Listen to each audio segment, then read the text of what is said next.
Hello and welcome to Arts and Entertainment. With Chris and Randall. I'm Chris. I'm Randall. And welcome to our show. Thank you as always for either listening or watching or listening and watching. If you are new to the show, please like, subscribe, comment, and share. Hey, Randall, if someone wants to comment, what's the best way?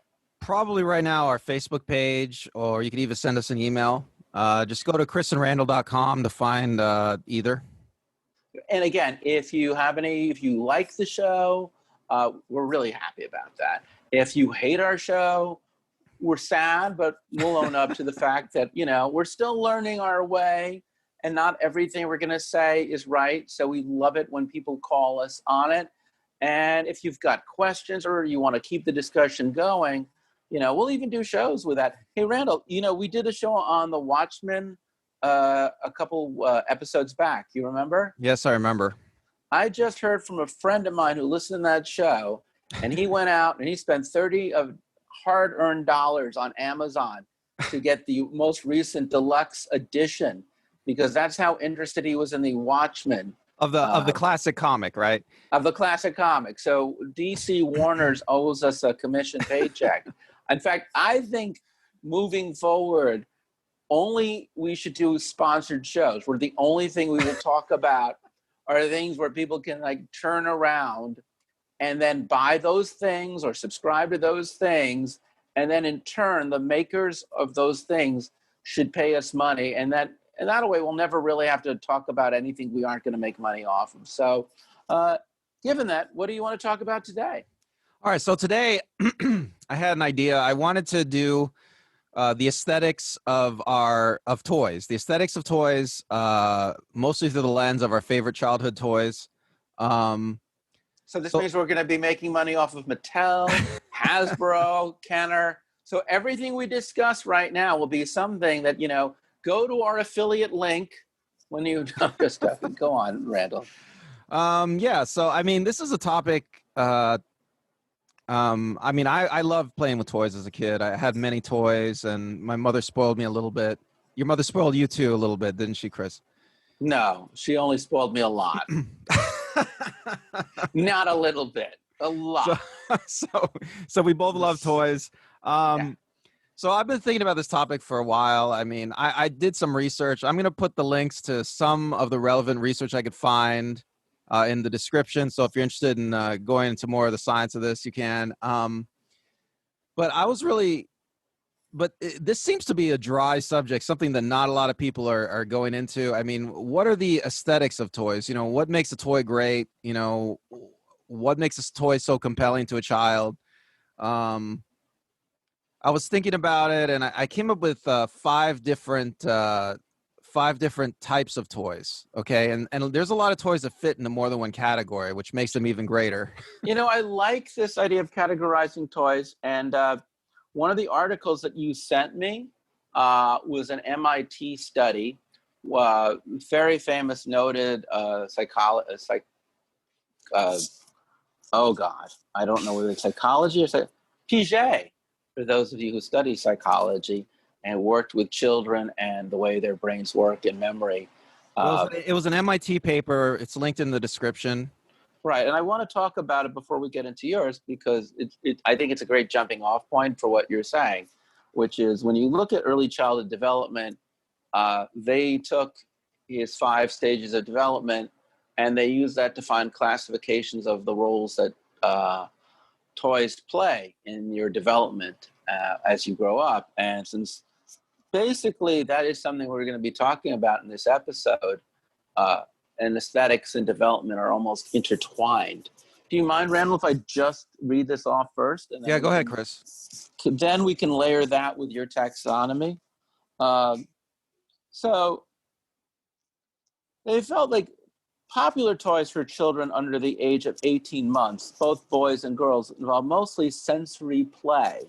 And they felt that this corresponds directly with Piaget's sensory motor stage of development, where children learn about their environment, objects, through their senses. So I remember, I was born in 1965.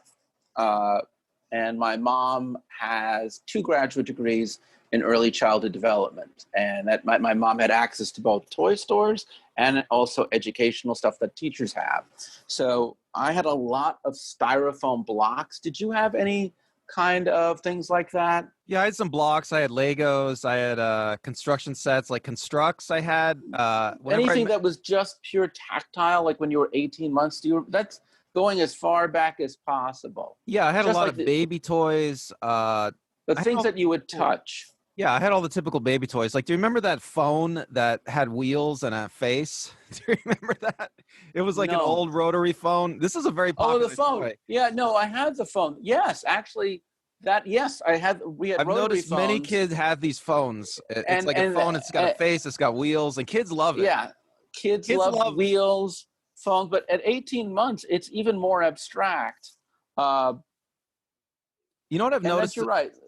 I just want to say, you know what I've noticed Yeah. about kids and phones? Even the smallest kids, they love phones. They love to pick up the phone and pretend they're talking to somebody on the phone. True. I think we got into this weird thing where I said foam, FAOM, and it sounds like FHONE.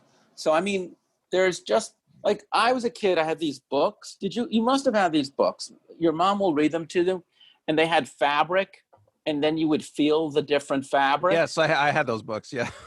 And of I course, remember those. This is the time where you get your first toy. Did you ever have any teddy bears or stuffed animals? Yes, I had many stuffed animals. I remember putting them all into like a bin and Yeah. just taking them out and talking to them and putting them all back, and that's where they lived. Yeah, and the stuffed animals, my mom, God love her soul, she turned me on. And if you're at home and you want to really buy a wonderful stuff, there's a company called Steiff. Gund and Steiff are like the two. They're both. Gund is 100 years old. Steiff is 125 years old. They're the 2 biggest makers of stuffed animals. And I'm sorry, folks. Hey, right back and tell me I'm wrong. But I feel like Gund is not a great maker of stuffed animals. But Steiff, and the woman who founded Steiff, she only wanted the best material. So she would use Angora, mohair, fine wood to make sure that the eyes were fully plastic, that the touch was very good. And I had all sorts of bears and other animals, and they had this beautiful plush feel to them.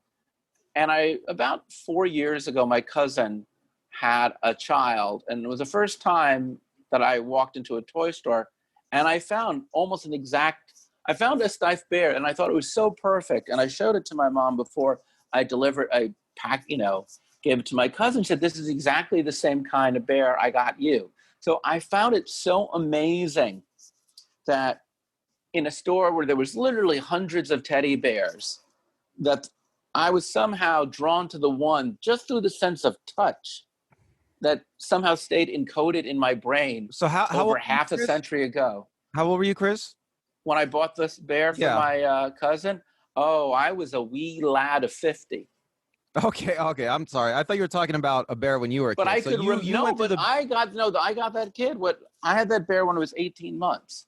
So half a century later, remembered what it felt just through and I was trying to figure out why this bear was because I looked at so many bears in the store, and I don't understand why did I gravitate towards this particular bear. And then my mom said, this is exactly the same bear I bought you. So that is how important in the sensory development. Well, can I just say, I think early period is. Well, I just want to say that I think that there was something about that bear for you, because I've noticed with kids, you give kids a bunch of different stuffed animals and they end up having a favorite. Yeah. Right. It's like the movie Toy Story, where the kid's favorite is Woody, right? Yeah. And in fairness too, my cousin took a photo of the bear, because at the time that I bought the bear for the child, it was not only the child and the bear were the exact same height. So that bear became the child's favorite object to play with. And then every month she would take another photo with the bear until by the end of the year, the child was twice as big as the bear.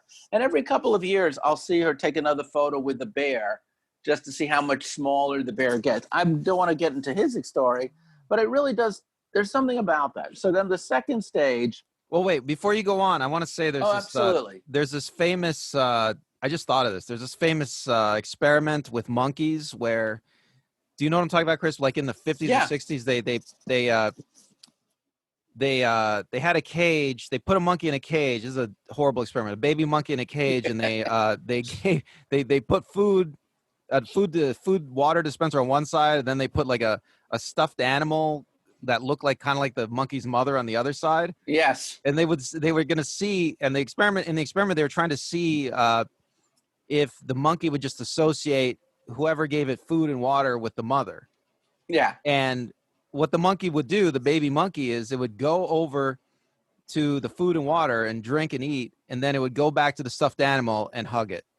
Yeah. And so it was like fascinating and sad at the same time. And there's animism, and that's interesting too, because that's where you get into the second stage, which is 18 months to 6 years in Piaget's pre-operational stage.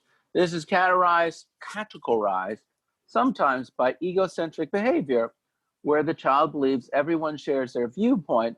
This can also be categorized by symbolism, where the child can make objects stand for something else, and animism, where the child believes all objects have the same kind of consciousness. And that is where I could see why both me and the monkeys could confuse. Well, do you remember, because Chris? when you're playing with your bears, your stuffed animals, right? You actually think they have consciousness. Well, do you remember? You remember that then as a kid, right, Chris? Where it was hard for you to get it out of your head that these objects weren't alive, right? I mean, they seem to have a souls. They seem to. Oh yeah. They seem to just. You could imagine. I remember as a child, I could imagine all my toys just like in the movie Toy Story, just living a life without me. You know, when I left the room, right? I mean, absolutely, and that's why you assemble them into a congress. You know, it's why you hold on to one when you're a kid, because it's like you feel like they're hugging you and you're hugging them. It's interesting, and I often thought about pets and children, and that when you're a child, you really like to be hugged, and you're normally being hugged by adults, and when you're a small child, adults are just giants. You know, they're big, they can lift you to the skies. But when you're hugging a small pet like a cat or a dog, especially if you're hugging a doll, you're the adult. You know what I'm saying? When you're hugging a doll, you're the one with size and scope and mass. You know, you're the one in control. And well, you're also the one then giving love and security and comfort to something smaller than you. Yeah, because it's smaller than you and it needs your protection, and you get to choose when. And it is interesting. And I even say this stage fits well with our label of fantasy play. Fantasy play is largely composed of toys that afford between the ages of 2 and 5. There are many toys that afford what they call both sensory and fantasy play. And between 5 and 7, there are many toys that afford challenge and fantasy play. And the difference between the two is the difference between, we just said, our dolls, our people, and we like to pet them. And challenge, which is really now where you get into things like games, mostly games, puzzles, things you assemble, things that involve you fixing, repairing, working with a timer, Lincoln Logs. I don't know if kids still have Lincoln Logs. Lincoln Logs. I had some. Yeah, Lincoln Logs, Lego. I apologize, folks. I have spent the better part of a week looking up the name for a very particular common toy that I just cannot figure out. And there's very few things on Google you can't find if you don't know the name of. But there were this plastic. Okay, so you would get these colored plastic tubes, and then you have these gray, like donut-shaped circles, and you'd stick the plastic. I'm pretty sure those are Tinker Toys, Chris. Are they? Yeah. Okay. Thank you. All right. So Tinker Toys, mystery solved. I had Now, this is really terrible to say this. So, I grew up in New York City, and I had access to certain toy stores no one else could possibly have. And FAO Schwartz. FAO Schwartz was the Mecca and Medina of toys. It was a toy store that was dedicated to, if you saw the movie Big, and then you remember that Tom Hanks is like dancing on this piano thing that's basically on the floor. It's like the world's largest piano on a floor. That's FAO Schwartz. I'm not going to say you're a spoiled child, but FAO Schwartz was your local toy store. Well, no, it was not my local toy store, thankfully. But it was a toy store in the city that, when I was truly a good boy, that's where I'd get my toys. How do you think, just out of curiosity? Go ahead. I just wanted to ask you a question. Out of curiosity, how did FAO Schwartz in New York compare to like the average Toys R Us? And I'm not sure if you experienced the average Toys R Us. FAO Schwartz was certainly the size of a Toys R Us and would have carried the same toys as a Toys R Us. And Toys R Us, I think, technically existed at the same time as FAO Schwartz. There was probably no Toys R Us that I knew of in Manhattan because mostly stationery stores sold toys as a kid and Woolworth sold toys. But FAO Schwartz would get not just the generic mass market toys, but they'd get toys from Europe, and they would get really crazy expensive toys. And then even, you have to remember that most toy makers were located in New York City when I was growing up. So even the biggest toy maker, like the company that made Tinker Toys, had a limited line production of giant size Tinker Toys. So a regular Tinker Toy tube is what? Foot long? Not even. Half a foot. 6 inches, half a foot. So I would get these like 2 to 3 to 4 feet long Tinker Toys with literally things that look like a small tire to connect it. And I could make forts and all sorts of trapezoids that you could sit in like a tent. How do you still have those? Oh, somewhere? God, no, I wish I did. And God knows what they'd be worth. So that's really amazing. You're blowing my mind right now. Yeah, it Giant really Tinker was. Toys. It was one of my favorite toys. I had them so long. I had them well into my teenage years because and it's very interesting. Certain toys lasted longer than other toys, and we can get into that now. They do say that with boys, we tend to gravitate more towards mechanical toys and things that will take up more of our time. Well, the research seems to show, and I don't know if I read this somewhere. I don't know if it's any of the papers I'm gonna put in the description, but you can look this up. Boys seem to tend to, according to the research, they tend to play with toys a lot longer, like well into their teen years, like up into the age 13, 14 or so. And little girls seem to abandon toys very quickly. Like around 8 or 9, it's like almost they're gone. They're off doing like makeup and clothes and things like that. Pop culture. In fact, they're finding it harder to market toys to girls because they grow up so much faster and their interests are much more mature. So let's see, what was the next stage? We're almost through this, I promise, because I want to get to your version, which I think is even more interesting. So fantasy play, and then children from ages 6 to 12 are in Piaget's concrete operation stage. Thought becomes more rational in this stage, and children can engage in play that involves rules and classifications. In this stage, toys that afford pure challenge emerge in our chart. Pure challenge. So, did you ever play a Battleship? Yes, of course. I thought Battleship was probably, I don't think Battleship was the first challenge game I ever played, but I loved it because first off, I got into war toys many stages down. And maybe Battleship was the last of the war toys that I would get that were not a video game. But the concept of Battleship was you had a grid panel and your opponent had a grid panel.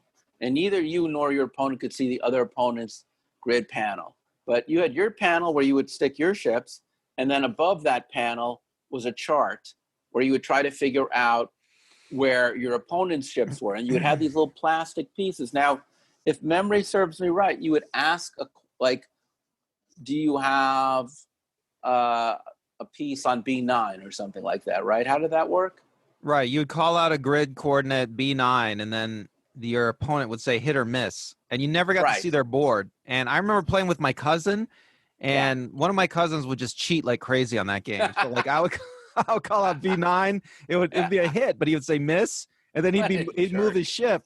And I'd be like, "Are you moving your ship?" And he'd say no, and he thought he could get away with it because I'm younger than him, right? So I only played with him like Actually, once. I that was the thing I really remember with every game I ever played is cheating was considered the worst thing. Like, oh my God, cheater, cheater. You know, you would call them out. I'd like to tell you there was never a day where I didn't flip a board in anger. Even my mom called me out for doing that once when we were playing a game.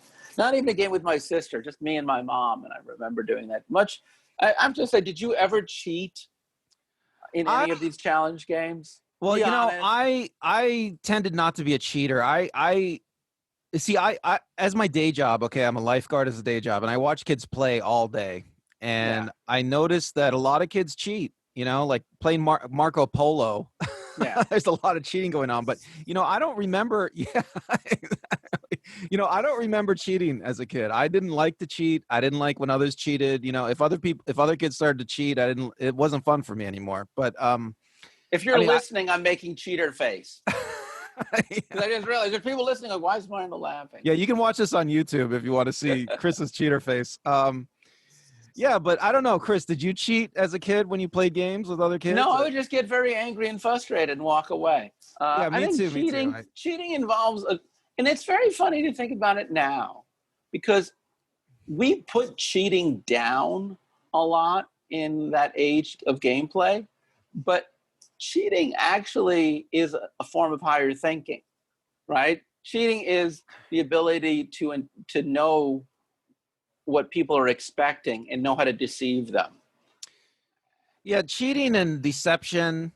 Let's just say broadly, the category of deception is something that not all kids are interested in, but a good number of kids, especially in that age range, I'd say 6 to 12, they are obsessed with how to deceive their peers.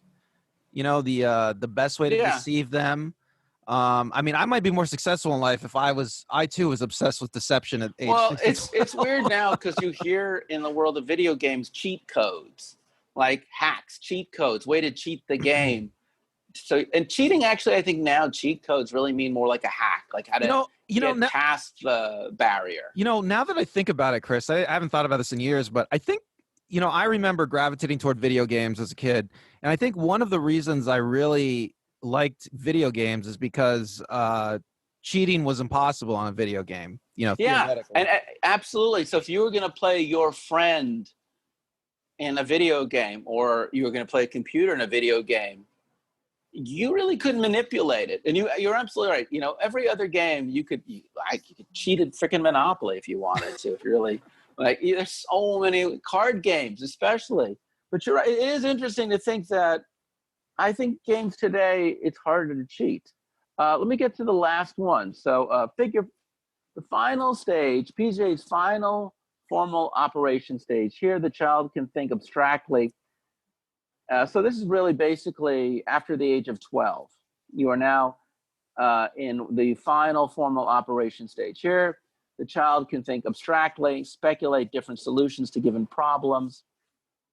The child will make a hypothesis about the world and then test them with concrete evidence.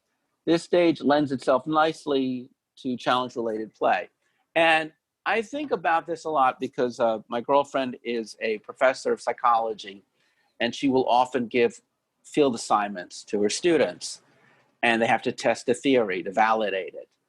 And the level of creativity and originality that these people in their teens and 20s, for the most part, are coming up with really reminds me of this. And I started to think that I think the last game that I really played, and it did involve toys, was Dungeons and Dragons. And I played say that, it yeah. did involve toys because you had the dice, which were a toy, but you could also buy the figurines. Yeah, did you play tabletop version or paper and pencil only version? Both. Okay. I started off in paper pencil, and then I moved to tabletop. And I played it for 2 years straight on the weekends, starting from pencil to tabletop, getting the toys, getting the better dice, doing all the things that you're supposed to do, and Did coming up with you paint? strategies. And Did you paint the figures? I tried, and I did a terrible job, so I would just have other friends do it for me. But I was always in awe of kids who could, because if you were DM, you'd have to, first off, it's a very different to play Dungeons and Dragons, and it's another thing to design a campaign. And if you're really hardcore into it, in my period, you would buy a campaign, but you would start playing, adding on to it. You would add new things that aren't on the grid, new challenges, new world building, and Yeah, I played a role playing game with friends. We played a Vietnam role playing game called Recon, and yeah. it was a fun stripped down Dungeons and Dragons. There were only uh, three characteristics each character had, and that was enough. I mean, it really was enough, and it was a lot of fun. And Yeah. I designed that game. I usually led the campaigns. It was great. I remember I played a game of Dungeons and Dragons, and it works on levels.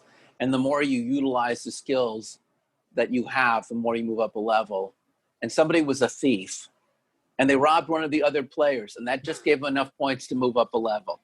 So in that game, even deception and treachery was not inherently a bad thing. It was just another strategy to come up with in order to improve your odds of doing well. That's funny. I remember I played Risk one time with some friends, and I broke a treaty when I thought it was good for me with another guy. Yeah. And he never forgave me, ever. For years. One of the few times that well, of course not. One of the few times I ever played games as an adult, remember, and it wasn't Magic, but it was like Magic. There were these card games in the 90s with different rules that you would play with other people, and different cards had different powers. There was a game called Stratocaster Baseball. Is that what it was called? Stratomaster Baseball. It was a game you played with baseball cards. No, this one was on baseball cards, but it was some variation. It was a ripoff of Magic, or maybe it was Magic, and I just don't remember it anymore. But I just remember that people would do that.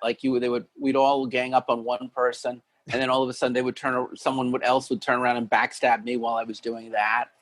Alliances would be broken. And I remember a friend, we were in our 20s, stormed out angry because of this. And it is interesting. And I don't know how it is for girls. I can only speak to a very gendered experience with this, but there's so many games where, especially as you got older, where deception and betrayal were part of the game. And I think the guy who ran away with his toys because he was upset was looked down on. You know what I'm saying? Whereas the guy who would just take his licks, that was respected. You just kind of got used to people lying and deceiving you. And that was just considered like the rules of life. Well, the interesting thing about a lot of these games is there is no consequence. There's nothing riding on the outcome of the game, right? But yet, especially as a child, you get so emotionally invested in the outcome. It's like you've created a fantasy. The game creates a fantasy universe that you become completely emotionally invested.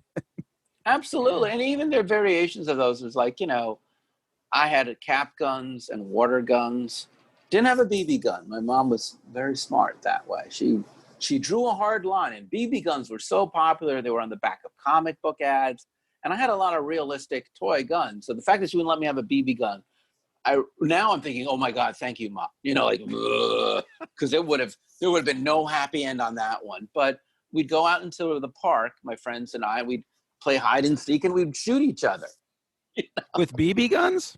No, with water guns. Oh, okay. Cap guns. Right. Jesus Christ. No, that's why my mom did not allow it. None of my friends' moms ever allowed us to have BB guns for that sole reason. because I knew that all we wanted to do for fun would play hide and seek and kill. You know, Hide, seek, kill. Hide, boom, boom, boom. You know, I'm sure there's kids out there who shot each other with BB guns, but I've never met them. I would like to. I'd like to. You know, if there are kids that play BB gun wars, I I'd want like to know, to talk to them and hear how those went. I mean, civilized adults today play, $20. They play laser tag or paintball tag. And it's all, but it's all done hot.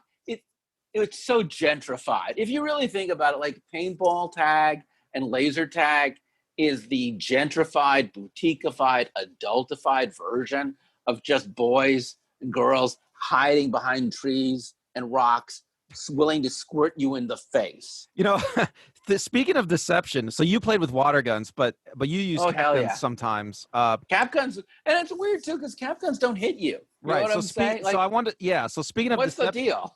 Well, so speaking of deception, I remember playing gun games as a kid, and usually how it would go is one kid would say to another, "I hit you," and then the other kid would say, "No, you didn't."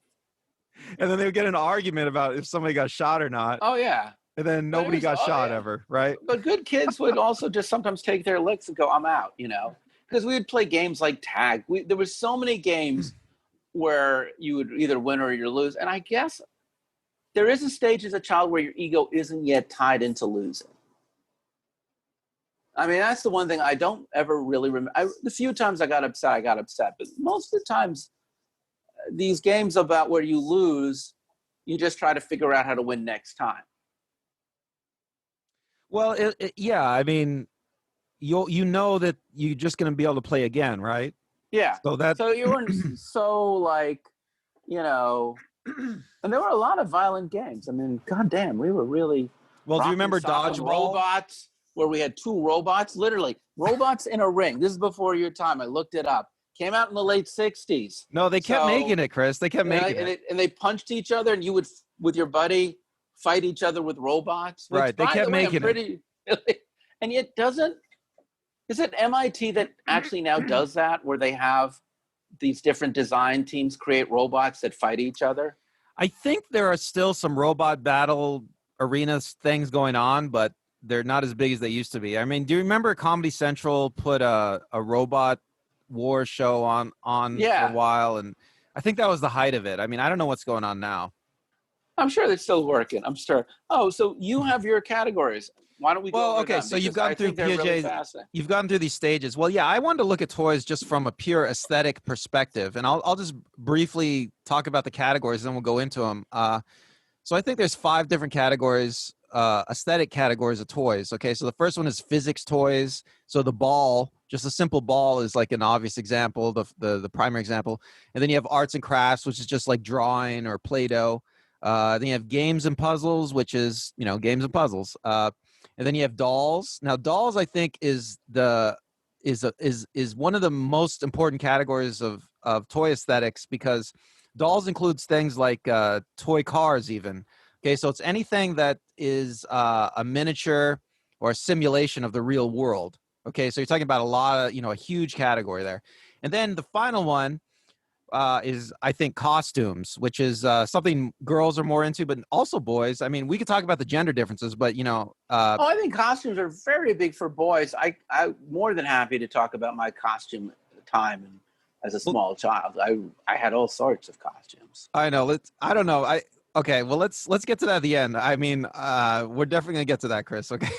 Okay. Let's talk about physics toys first, though. Let's briefly talk about now. Physics toys are very obvious. They're just like construction sets. Legos, blocks, anything that helps kids learn about the physical properties of the universe. Right now, you, Chris, you had many physics toys. I was surprised. I mean, before everyone hates me, by all means do. I grew up in Manhattan in the 60s and 70s and 80s. When I was 2.5, my father passed away. My mom was an early childhood teacher. So I was given a lot more toys than probably a lot of other people would get, probably out of sympathy, and also for my mom felt it was healthy for development. And they had access to funds. And I lived in a neighborhood which had a lot of good toy stores that were local. And I had a lot of friends who would have a lot of toys as well. I lived in a good upper middle class toy culture. So yeah, one of the toys, again, from FAO Schwartz, that was very physics based, that I think you're talking about, and really became a very big popular. I loved trains as a boy. I just loved trains. I loved the subway trains. There was a subway train yard in Flushing Meadows, Queens, by where the U.S. Open is, and I'd look at the trains there. There were train museums you could go to. I did not actually have a Lionel train set, but I had friends who had these gorgeous Lionel train sets, which you've seen the train sets, right? Yes, I've seen. Yes, I think model trains are a huge category. I think they're a great example of a combination of a physics toy and a doll. I mean, any of the toy cars, any toy cars, I think, are a great example of a physics toy and a doll. And Which with is why, trains, you're dealing with the model trains, you have electricity for the track and movement. And I was a little more complicated than I was really good with, but my mom did get me before then a giant train set, where I could sit on the engine and these big tracks. So I could put together the tracks, and I had a couple cars and a caboose, and I could then. It wasn't automated. I actually had to basically use my foot to, like Fred wait, so Flintstone. you rode? This was a train set that you could ride? Yeah, it was. I mean, I must have been 7 years old, 6 years old. I'd sit on it, and it had wheels, and you had it on a track, and then you would just kind of push yourself around on the. I think there was like a little handle you could hold on to, and you just push yourself around in circles. You could put the tracks in odd. You could put it straight. You could bend them. You could do all sorts of track work. Actually, strangely enough, the thing I remember more about it was less the cars and more the beauty of track work. And again, growing up in New York City, I was taking trains every day and looking at tracks. How old were you when you were playing with that train? 6, 7, maybe Do as you, long as 8. do you remember the feeling you had when you were designing the track and riding it? And I mean, you played with it alone, right? Designing the track, really, I think whether you were playing electronic train sets and building your own grid system, you're building your own grid system, right? So Hmm. you're really trying to think about how to get it from point A to point B. You know, it's. I would say if anybody here has children, please get them an electric train set, because you are really forcing them to think about, does it go up a hill, down a hill, to a side? How did you deal with obstacles? How do you carry? I even had a giant caboose that I would put all my other toys in because I was so fascinated. Books on trains. I did have an automated boat because there's this pond in Central Park, You had a and you remote could. control boat. Yeah, not very long. That's the one thing I do remember. It didn't last so long that I had it for that long, but remote control boats were so popular when I was a kid. Remote control planes were popular when I was a kid. They even had little rocket ships that you would set up that would blast off. But I guess technically the 70s or the late 60s was the beginning of remote control for toys. And anything that could go in the water was a big deal. And again, physics, kites, right? Kites test physics Yeah, kites, I would because, say, is a physics toy. There's some arts and crafts aspect to it. especially when you would lose your kite because the wind would. I mean, what were your favorite physics toys? I played with some kites a little bit. I was never good with kites. Um, I did. I remember I had Nerf pool as a kid. It was like this pool game that you could put on a normal table. You had the pockets that Nerf pool was amazing. You had these pockets that you could just stick on the table. So it was a combination of a physics game and a game and a physics toy, right? So Yeah. you could put it on a table, you could play pool.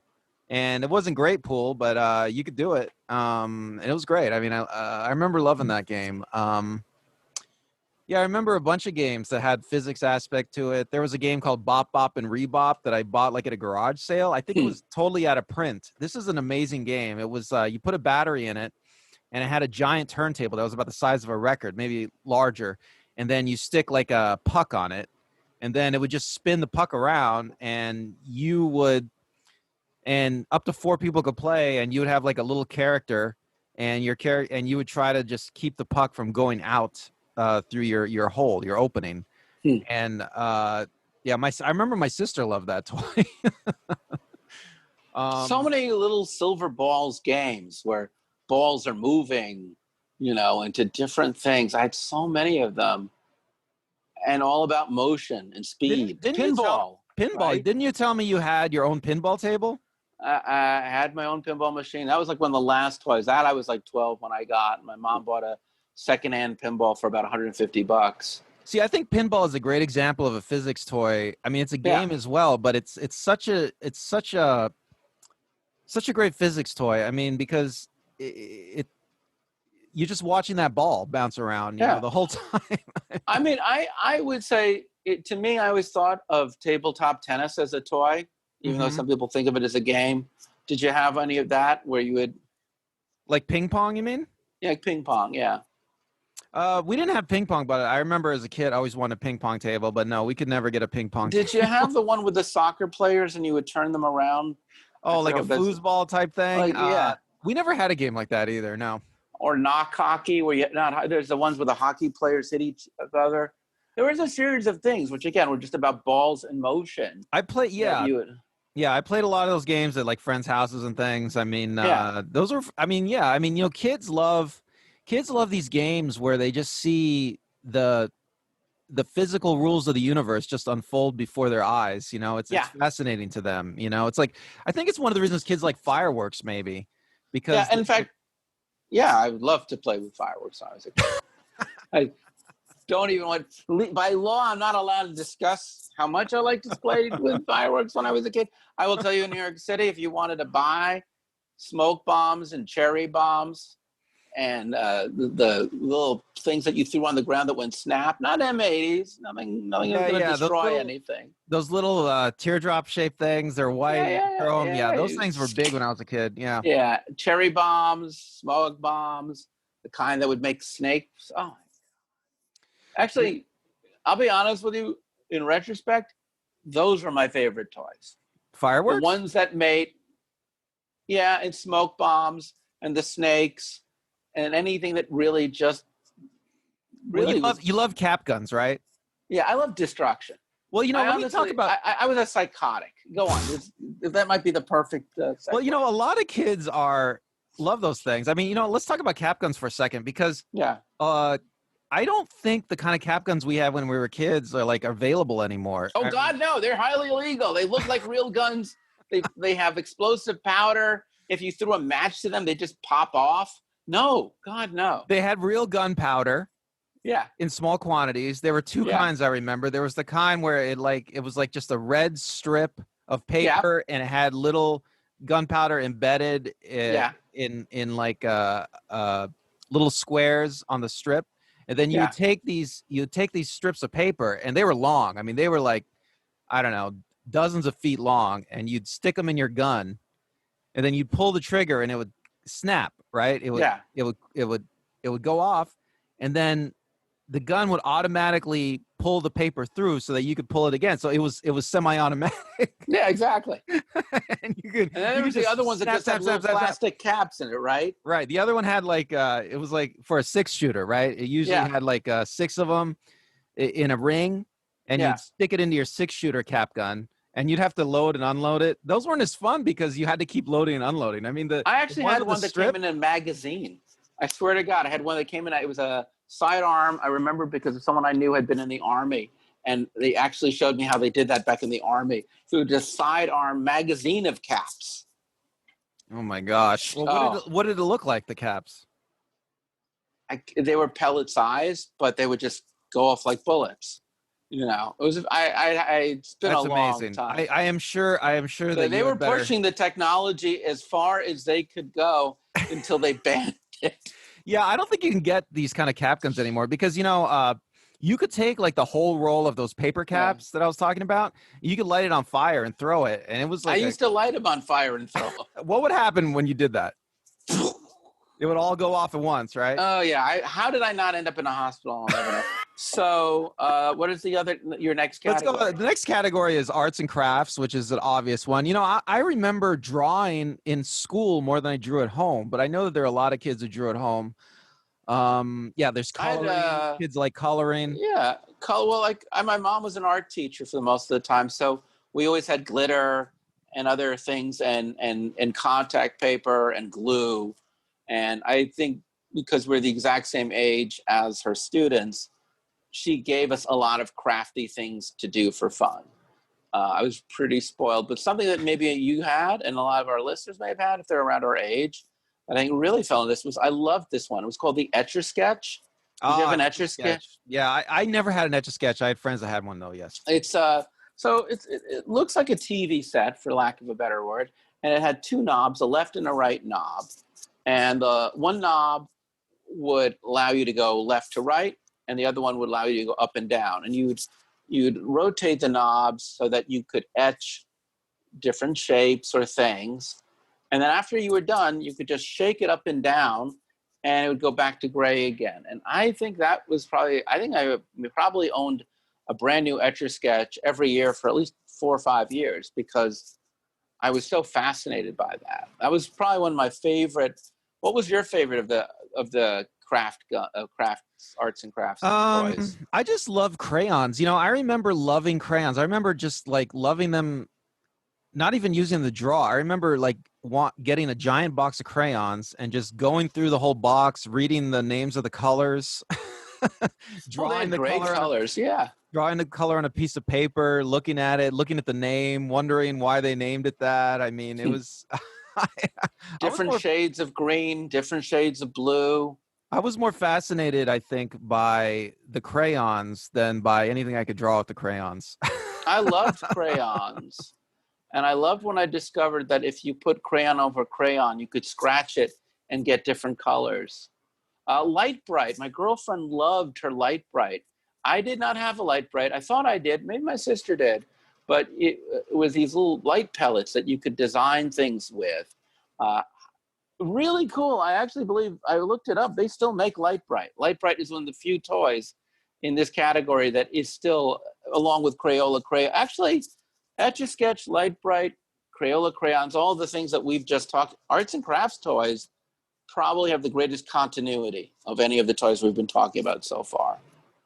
Yeah, kids love them. I mean, kids love them. They use them in school sometimes. I mean, maybe not Etch-a-Sketch or Light Bright, but I mean, crayons are all over schools. Yeah.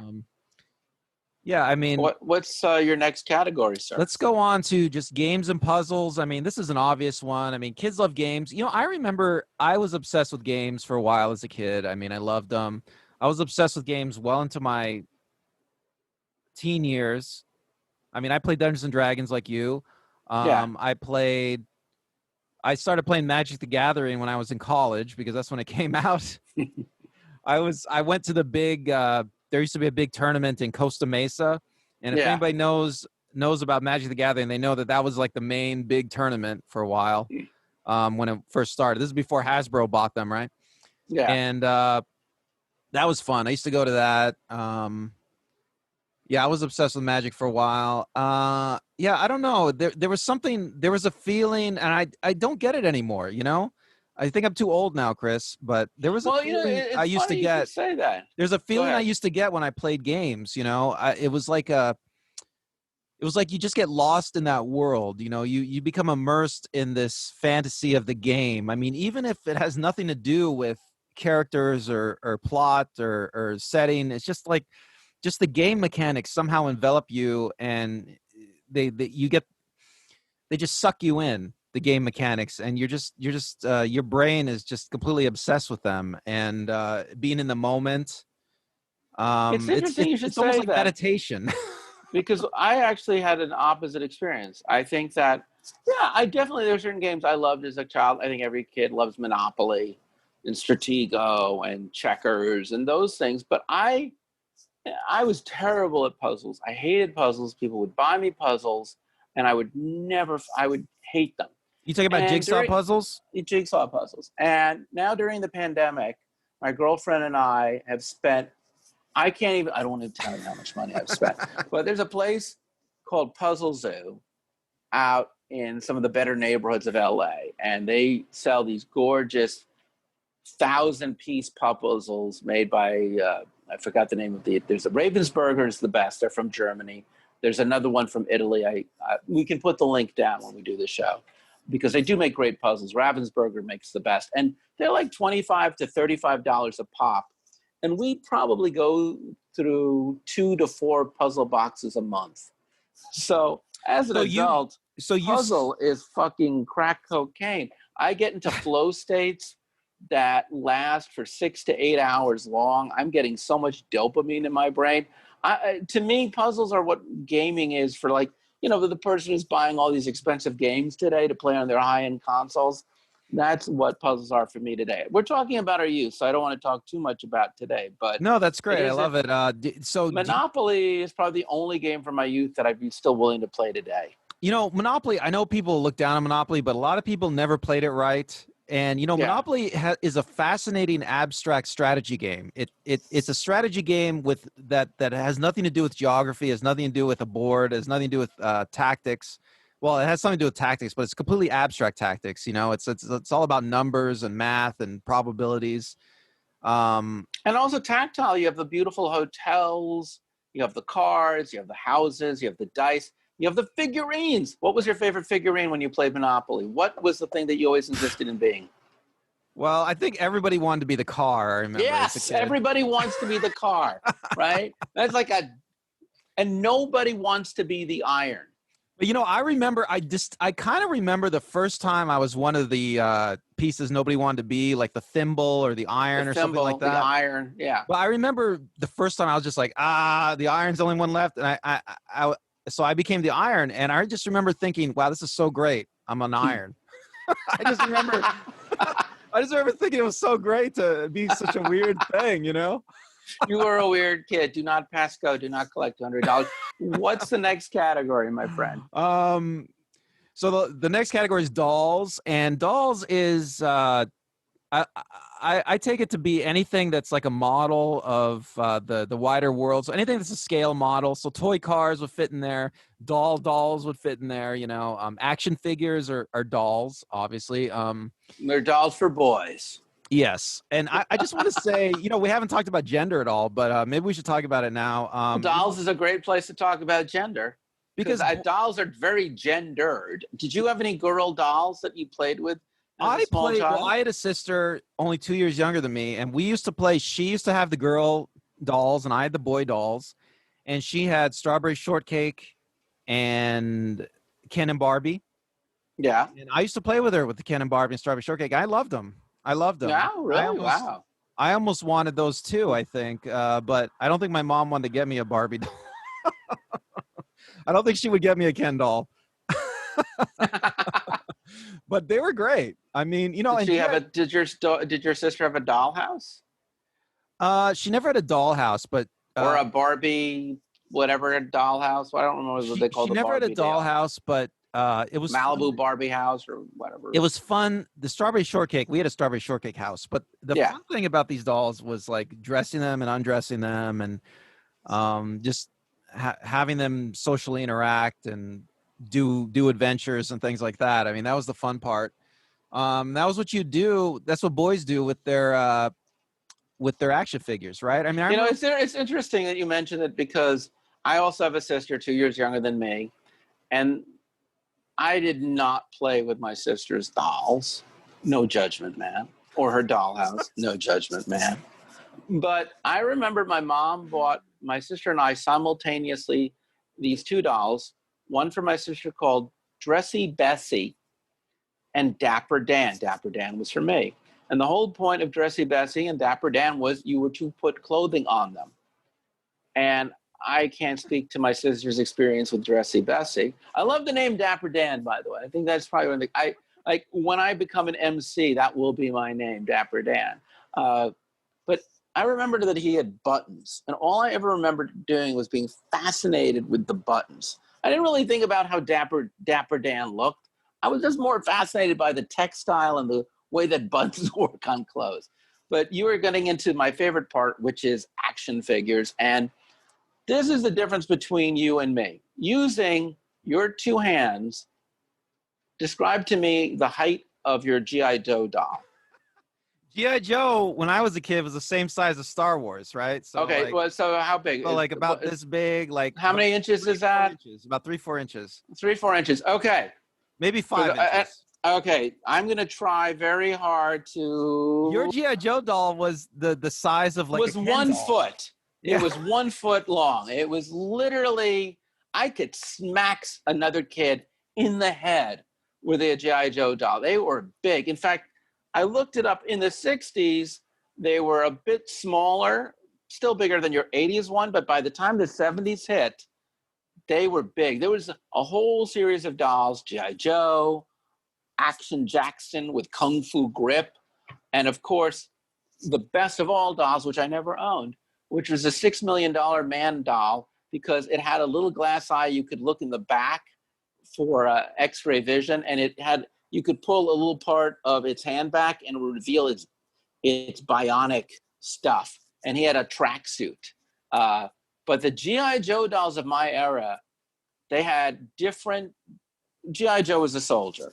And what was neat about G.I. Joe dolls is he seemed to have served in every version of the United States military.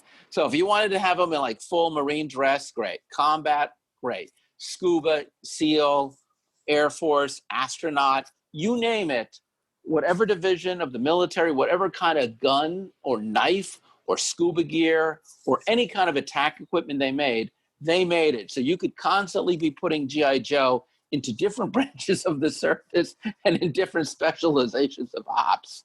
So this was before they had the whole story of G.I. Joe from your era, which is completely different. Well, did you have a lot of these G.I. Joe dolls? I did, and tell me how you I played. dressed them.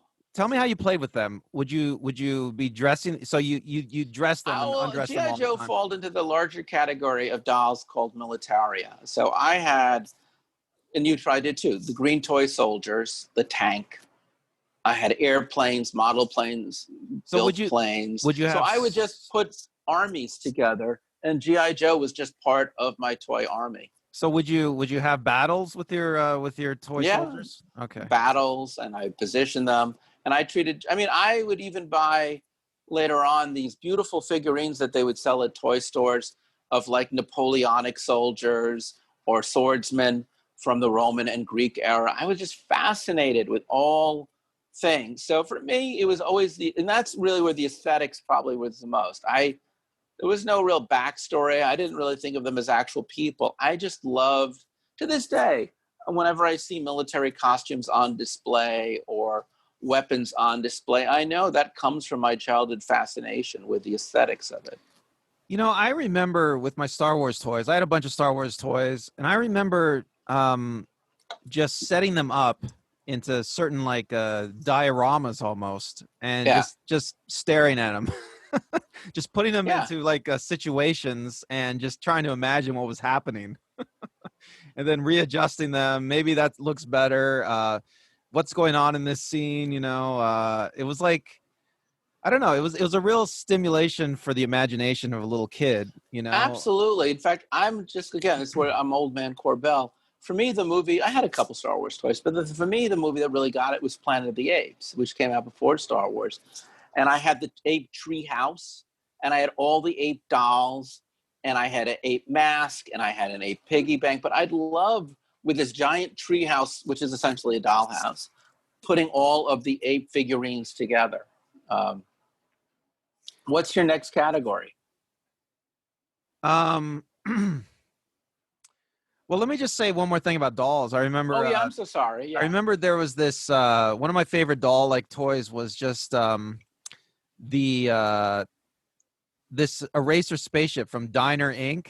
It was like this. I had to look this up, but it was this little green spaceship, and it was it said Crygo 5 on it, and I just remember it was supposed to be an eraser, I think, but you know, it was just so detailed, and I just remember, you know, when an object is so detailed like that, it's like a model. It's like a tiny model of something that could exist in the larger world. It's like it makes a kid's imagination run wild, right? I mean, this is why. Well, that's fascinating, because you just brought it up, and I haven't thought about it until then. And you mentioned cars, And I think for me, that was more the case. Like, you told me you had Hot Wheels. Hot Wheels, yes. And Hot Wheels were souped up versions of cars that were real cars. And then there was Matchbox, which were more accurate depictions, but they were very small, of real cars. And then there was the one that I love, which came from England, called Corgi. And they made die-cast metal, much larger than Matchbox. I can't remember if they were the size of Hot Wheels. I don't think so. That were literally just exact reproductions of models of different kinds of cars, trucks, and vans. I have friends who still have their Corgis. I have the catalog from 1977 of Corgis. I would pay good money to this day to own those Corgis. Well, there's something you tell me. There's something amazing about these little tiny objects that are so detailed, right? And it's like they transport you into a fantasy realm, right? That the object comes from. I mean, Yeah. do you think that's accurate way of putting it? Yeah, and also you're not going to have even an adult will never have a full fleet of cars and trucks. So they're very empowering. And because they're based not in something imaginary like Star Wars or Planet of the Apes, but in what you're seeing in every day, I might not be able to afford a Corvette or a Rolls Royce or a beautiful station wagon VW, but I could get a die-cast metal remake or a model of it, and now I have almost as good as the real thing, as long as I'm not driving. And it's weird you should say this because there's a different school of thought, Rudolf Steiner, and his school of teaching. They do not like to have exact details on their dolls.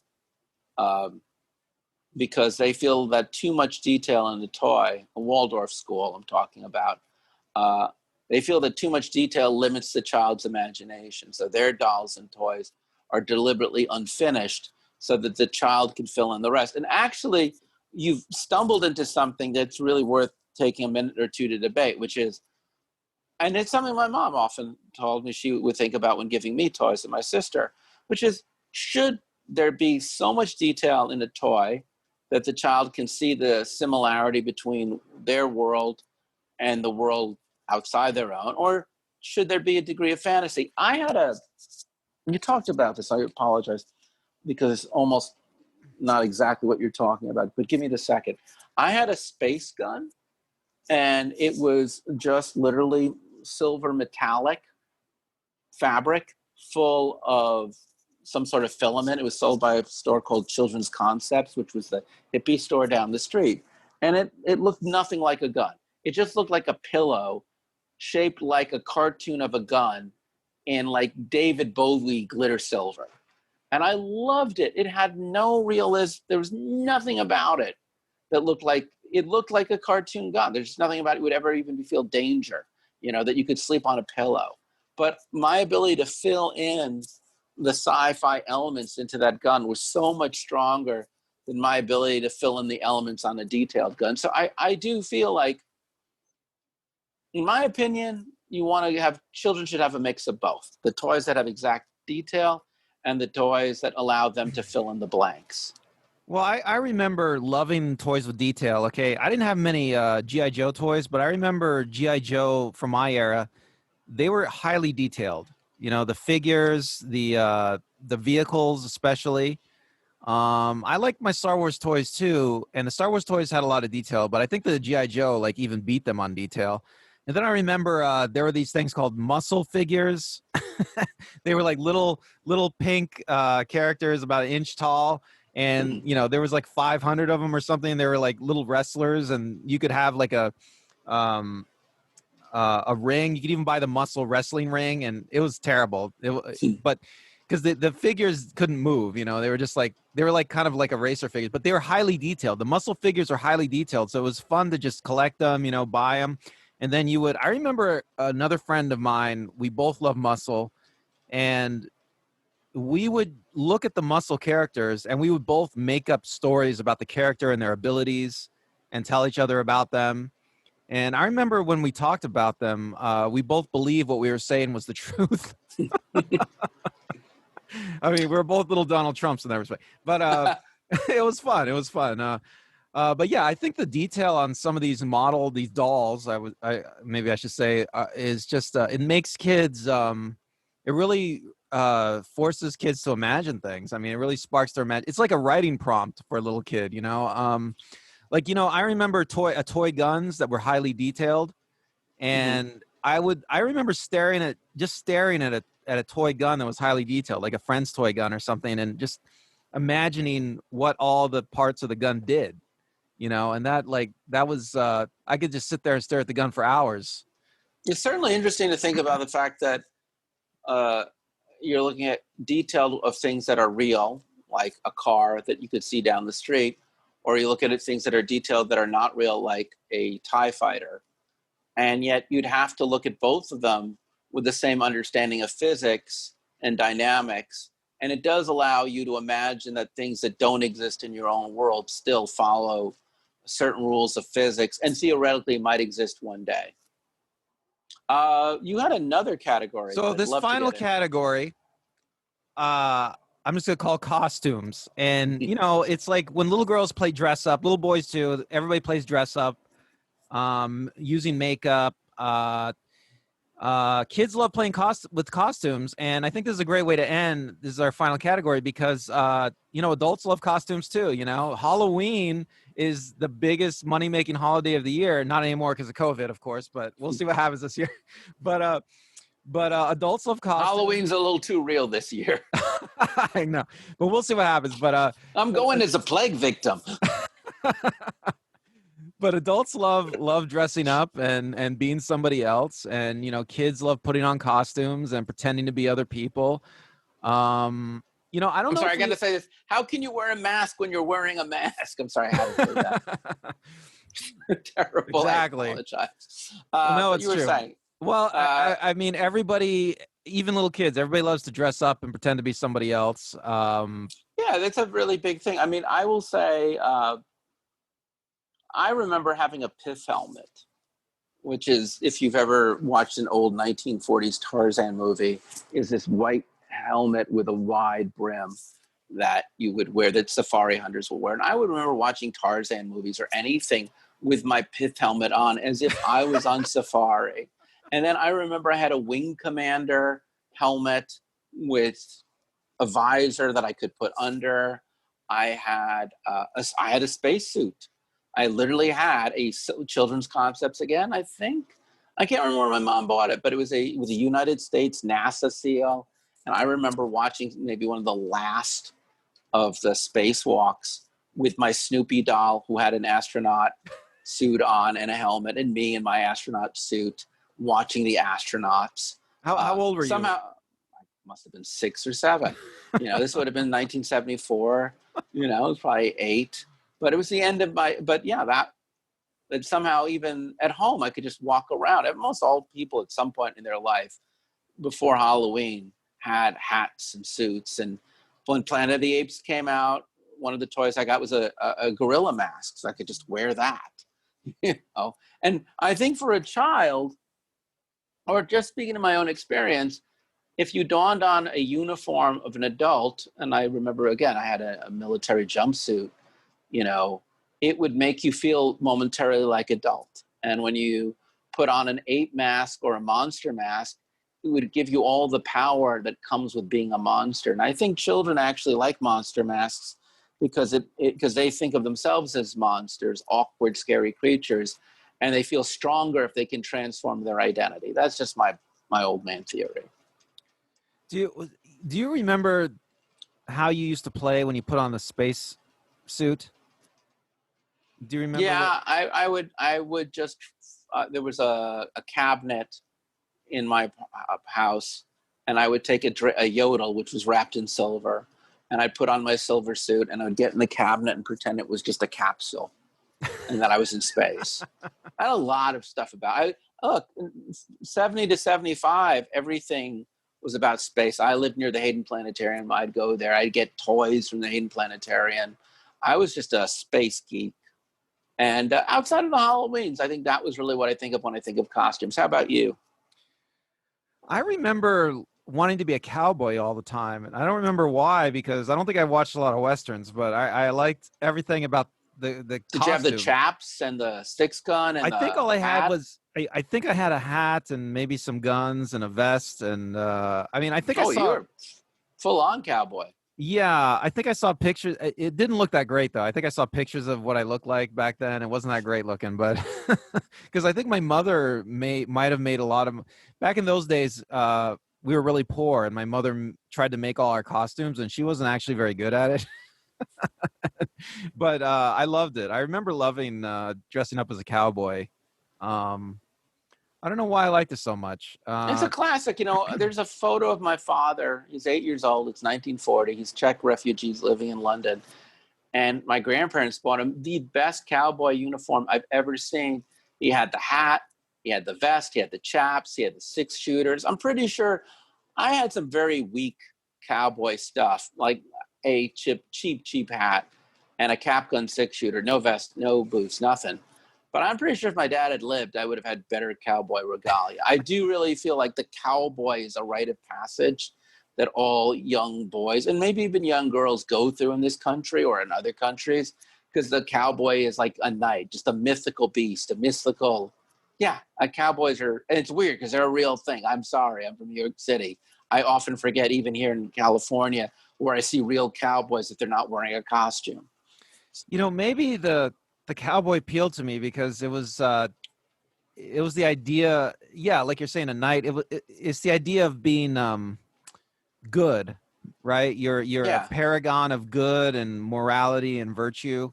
I think that appealed to me as a kid. I mean, I think I was one of those, not a goody two shoes, but I liked the idea of doing Really, the I right like, thing as a because kid. Butch Cassidy and Sundance Kid were popular when I was a kid. So I enjoyed being the robber, the stagecoach, the man in black, the bad guy. Stick 'em up, stick 'em up.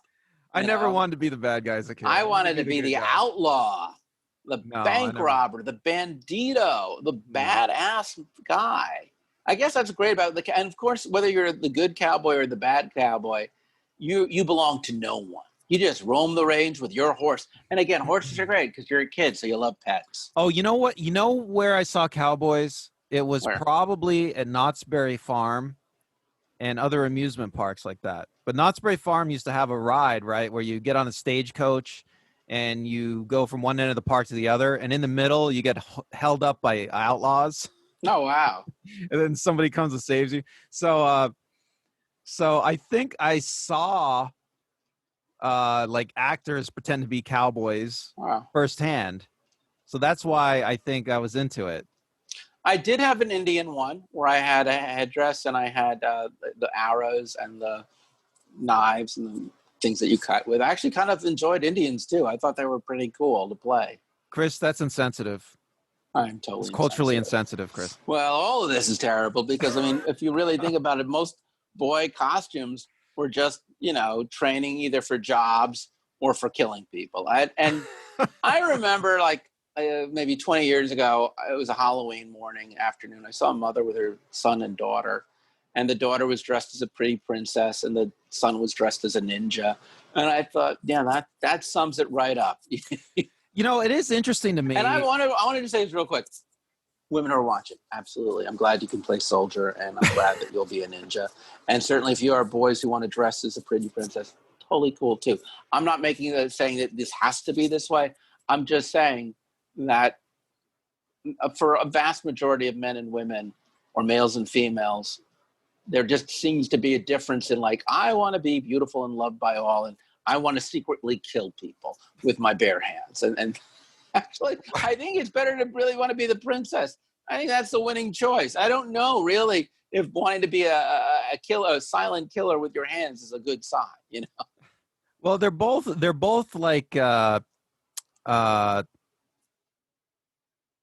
both aspirational archetypes, right? The Right, soldier but and the I would honestly princess. say that we should all be aspiring to be a princess over being a soldier.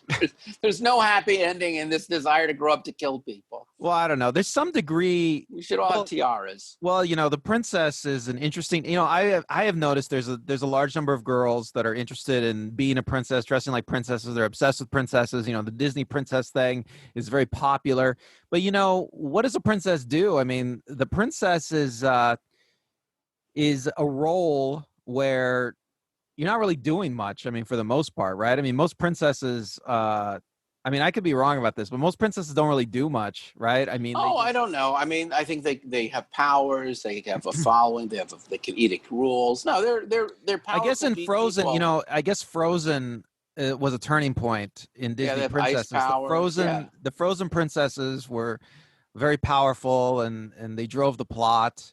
and Disney princesses in general are very powerful, not very proactive players. They're really good heroes and models. But uh, I really don't want to talk about things that aren't really keen to my own experience. So, yeah, with costumes, what was your favorite costume?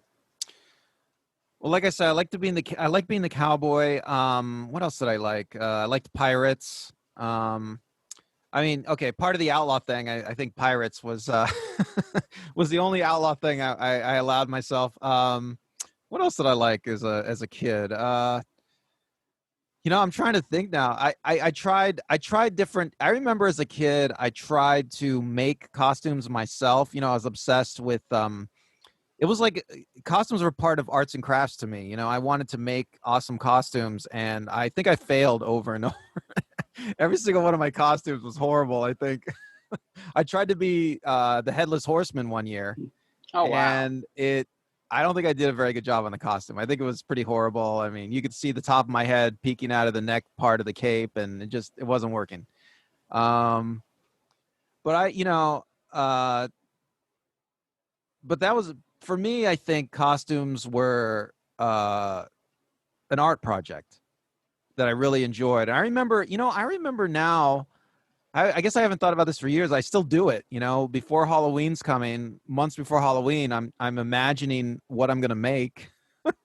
Well, you make Okay. great costumes. I mean, I've celebrated Halloween with you, Randall, and you always have some great stuff. Oh, well, Or you thank helped. you. I think did you work with Annette on her that witch from Disney with the big horns? You worked on her Oh yeah, headpiece. Maleficent. I helped her do Maleficent one year. It was great. Yeah, I really worked hard on that costume. It was gorgeous. I remember that. Yeah, she was the Yeah. best. She was the best Maleficent around, I think. Yeah. So I guess just to wrap things up a bit, what do you think is the overall role of toys? I mean, yes, obviously they're I entertaining, but do you think? we've already talked about this a little bit, but I think they're toys are really able to engage the childhood brain in a way uh that we lose, don't we? I mean, Hmm. kids have like a kids have a little bit harder time understanding what's real and what's fake, and toys kind of exploit that, right, in a way, because it's almost like a hack. There's a kids' brains just they can't figure out what reality is. So toys come in and they exploit that fact, and they're fun. so And so they're fun. And I think that says it better than anything else. And while we pretend that we're outgrowing toys, let me tell you, I cannot wait to see the latest releases from Apple because they're my favorite toy maker.